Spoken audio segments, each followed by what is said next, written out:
Assalamualaikum warahmatullahi wabarakatuh. Nama saya Bima Setiawan. NPM saya 2019 10 22 50 85. Kali ini saya akan menjelaskan sebuah materi, yaitu materi tentang keamanan jaringan komputer. Ini materinya sudah saya rangkum beberapa saja. Yang pertama, kita harus mengenali attack atau penyerangan-penyerangan yang sedang trending saat ini. Karena dengan materinya itu keamanan, kita harus mengetahui apa saja attack-attacknya atau perlawanan-perlawanannya. Yang pertama, mengeksploitasi kata sandi dan konfigurasi yang buruk. Yang kedua, software bugs. Yang ketiga, Trojan horse. Yang keempat, sniffers. Susah kalau dibacanya, saya kurang bisa.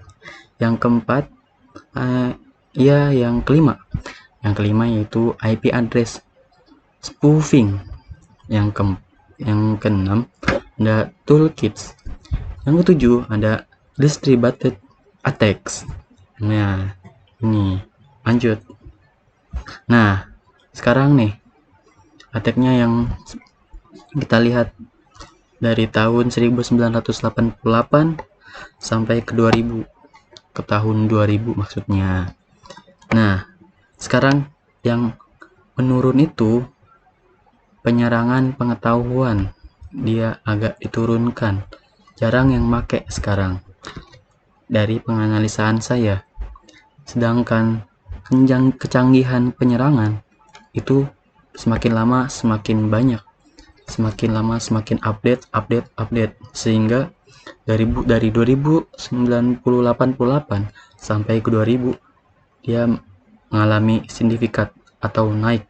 Sedangkan penyerangan pengetahuan itu menurun karena juga banyak orang-orang yang sudah belajar bisa paham dengan apa-apa yang harus kita lawan dan apa-apa yang harus kita cegah. Lanjut. Kerentanan komunitas. Nah, di sini kita bisa melihat bagaimana caranya kerentanan dari device kita. Contoh, ini internet. Ini external exploitation.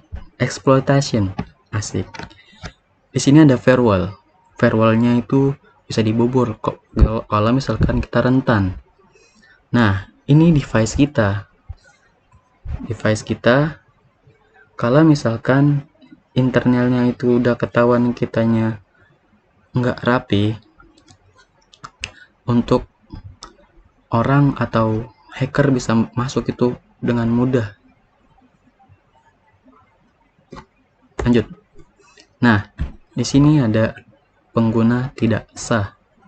Dari persentase responden, di sini yang merah itu adalah iya, yang tidak itu atau no itu tidak tahu itu warna hijau. Di sini kita kelihatan yang tidak sah itu yang mana, yang yes, no, dan tidak tahu atau dan know. Oh ya, ini dapat dari tahun 2000 CSI FBI Computer Crime and Security Survey. Sini surveinya. Nah, di sini ada conclusion. Nah, di sini ada serangan canggih, tambah ketergantungan, tambah kerentanan. Nah, kita ini harus berhati-hati nih. Kita juga harus bisa menghilangkan semuanya, menghilangkan sesuatu yang bisa membuat device kita atau perangkat kita bisa dibobol gitu. Kita harus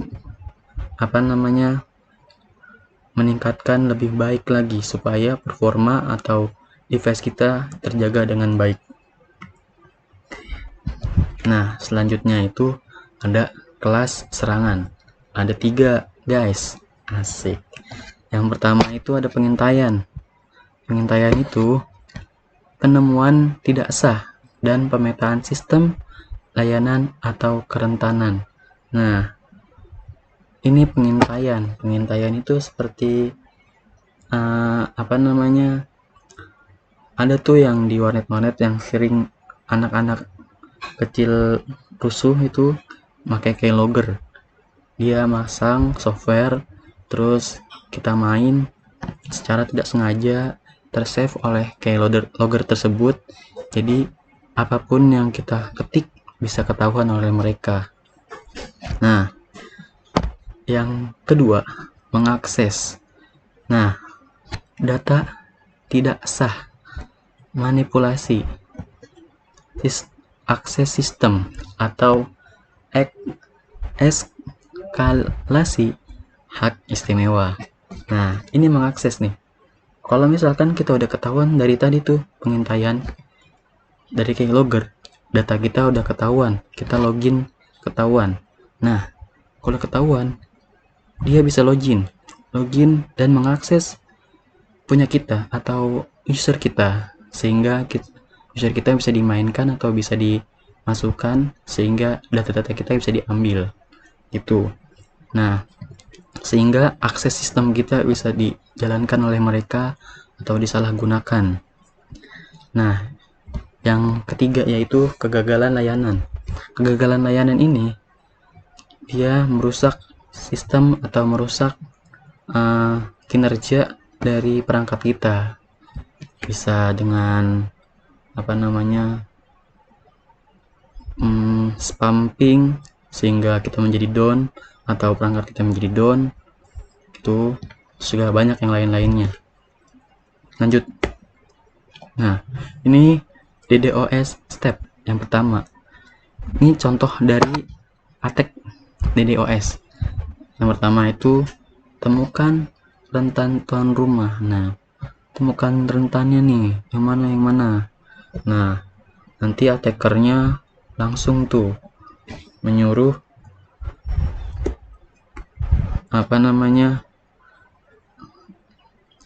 bukan menyuruh sih, attackernya langsung, jika udah ketahuan nih firewallnya udah bisa dibobol, juga dia sudah dengan 3 cara tadi tuh, bisa dengan cara pengintaian, mengakses, kegagalan layanan. Nah, dari ketiga poin tersebut dia bisa masuk dengan cara itu. Nah, otomatis perangkat kita bisa dicuri atau file-file kita bisa dicuri, dan semuanya bisa diakses dengan mudah karena dia udah bisa masuk ke dalam device kita. Yang kedua, stepnya install software on master and agent. Nah, di sini ada baca nih attacker, terus langsung bagi ke innocent master langsung ke innocent demon agent. Nah, di sini ada beberapa step nih. Kalau di sini yang pertama tuh, gunakan master dan agent program pada semua host yang rentan.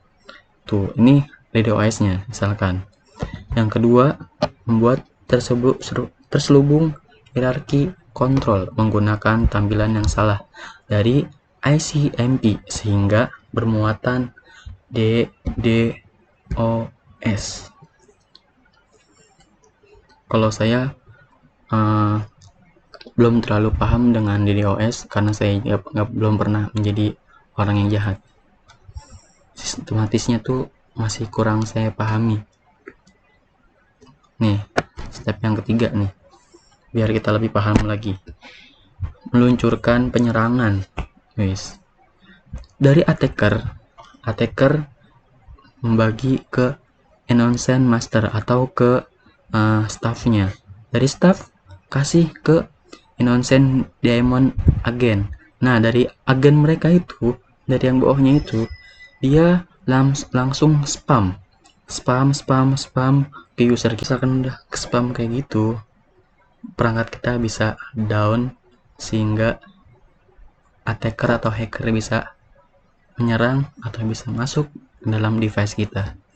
Nah, yang harus kita lindungi itu yang pertama, lindungi lingkungan operasional Anda sendiri. Operasional apa? Lingkungan operasional yaitu apa? Hardware kita, kayak server kita.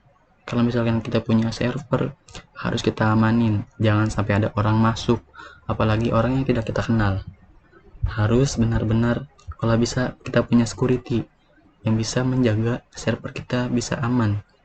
Walaupun juga ada seseorang yang sekiranya kita kenal, tapi nggak taunya dia punya niat buruk, nah itu harus hati-hati.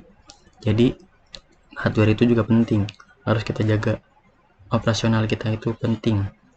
Yang kedua, lindungi data pelanggan Anda. Nah, lindungi data pelanggan itu penting. Kalau misalkan kita lindungi, pelanggan bisa aman, pelanggan bisa nyaman, sehingga konsumen yang lain bisa ikut karena mereka puas. Yang ketiga, ada lindungi layanan yang Anda tawarkan kepada pelanggan. Ya pastilah, kita kan sudah menawarkan, pasti kita harus memberikan yang terbaik kepada pelanggan kita. Yang ketiga, dengan kata lain, untuk melindungi bisnis Anda. Nah, pasti itu, karena kita sudah menawarkan, kita sudah punya pelanggan, kita harus menjaga dengan baik supaya apa? Bisnis kita aman, berjalan dengan lancar, dan konsumen yang lain bisa masuk, bisa ikut karena konsumen yang sebelumnya sudah enak, sudah percaya dengan kita, sehingga mengajak konsumen lain untuk ikut bergabung. Lanjut, yang harus kita lakukan adalah mengembangkan kebijakan keamanan. Kita kembangkan sedikit, terus, karena semua itu ada updatean, semua itu di dunia itu kita selalu perbarui, bagus. Kembangkan terus untuk organisasi, untuk pelanggan. Nah, kedua itu penting, harus kita jaga, harus kita amankan. Biar apa? Mereka aman, organisasi kita aman, pelanggan kita juga aman. Seperti itu. Yang kedua, kembangkan rencana keamanan Anda. Nah, sama kayak tadi. Rencana, kembangkan. Ada apa? Kembangkan. Ada virus baru, kita harus siap-siap untuk bisa kita jaga, kita jauhi dari virus tersebut. Jangan sampai ada yang masuk ke dalam server atau device kita. Yang ketiga, amankan jaringan Anda. Jaringan itu juga penting. Jaga jaringan kita firewall kita harus aman. Jangan sampai ada yang masuk dari jaringan kita. Itu. Yang terakhir, kembangkan prosedur respon insiden. Kalau kita sudah punya trouble, nah dari trouble itu kita harus belajar bagaimana cara menyelesaikan. Dari trouble itu juga kita bisa memahami, oh seperti ini, sehingga kita jika ada trouble seperti itu gampang untuk menyelesaikannya. Seperti itu, kita harus respon. Lanjut, mengamankan jaringan. Nah, mengamankan jaringan itu juga penting. Mengamankan jaringan operasional. Operasional jaringan itu juga kita tahu jalan-jalannya di mana, supaya apa? Kita bisa tidak dibobol dari operasional jaringan tersebut. Kalau misalkan kita tidak tahu, orang yang jago dengan pengkabelan bisa saja meretas lewat jaringan kita, masuk ke device kita, IP-nya samakan, itunya sama, dia bisa masuk ke lokal area kita, seperti itu. Yang kedua, mengamankan layanan yang ditawarkan kepada pelanggan Anda. Sama seperti tadi, amankan untuk pelanggan, berikan yang terbaik.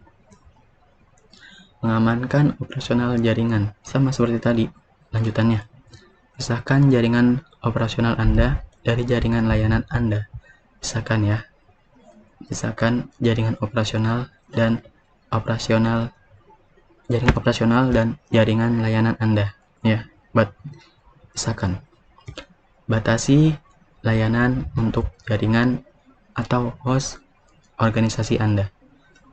Jaringan itu seperti jalan raya, semakin banyak yang lalu lalang semakin stuck. Jadi kita harus memberi batasan supaya jalan dengan lancar, seperti itu. Yang terakhir, lindungi layanan yang diizinkan untuk jaringan internal. Lindungi. Izinkan device atau user kit yang sudah terdaftar. Jangan izinkan device yang tidak kita kenal. Lanjut. Di sini ada contohnya nih, banyak banget. Ini ceritanya lalu lalang, ada radio server, mail server, DNS server, www change, www server, usenet server. Ini itu punya kita. Yang di atasnya itu ada local office, ini nih, banyak ya. Nah, di sini tidak ada urutan sumber yang longgar, tidak ada siaran langsung, mengizinkan sumber apapun ke server Usenet port TCP/11, tapi tidak semua, yang terdaftar saja. Mengizinkan sumber Opsnet Center ke server Usenet. Nah, menolak semua yang lain. Yang lain itu user yang tidak kita kenal. Sama yang di bawahnya juga tuh. Mencatat TCP, melindungi SYN, izinkan sumber apapun yang terhubung ke port TCP 111 yang terhubung. Izinkan sumber Net of Center ke port apapun, menolak yang lainnya. Sama menolak yang tidak kita kenal. Nah, cara lain, gunakan kata sandi sebagai awalan. Ini penting, bos. Walaupun ini sepele, tapi penting. Kata sandi adalah pengunci yang simpel namun sangat efektif. Penggunaan kata sandi dapat mengamankan file Anda tanpa bantuan software dan firewall. Saran dari saya, gunakan kata sandi yang bervariatif. Jangan gunakan dengan mudah kata sandi yang mudah ditebak. Nah, jangan gunakan kayak tanggal lahir, kayak namamu, jangan. Kata sandi tersentralisasi pengolahan. Nih, kata sandinya pakai angka, pakai kapital. Keduanya tuh harus beberapa huruf yang Anda inginkan. Jadi kapital itu dipakai, akan Bima, B-nya kapital, terus kasih angka seperti itu. Misalkan Bima 0857 11 11 50 55 kayak gitu, biar agak ribet. Nah, lanjut nih. Di sini gunakan antivirus. Nih, judulnya salah nih. Saya ganti dulu.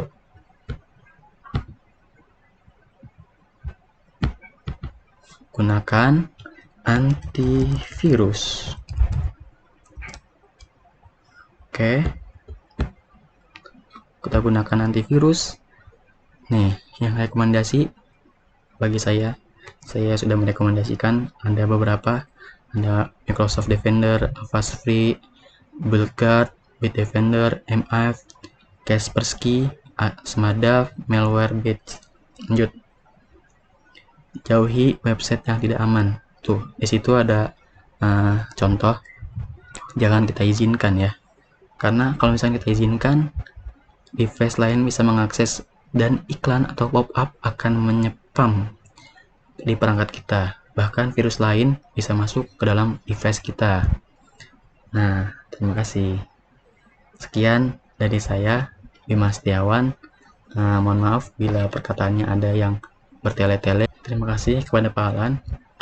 Terima kasih juga kepada teman-teman yang sudah melihat atau yang sudah mendengarkan presentasi dari saya atau penjabaran dari rangkuman yang saya buat.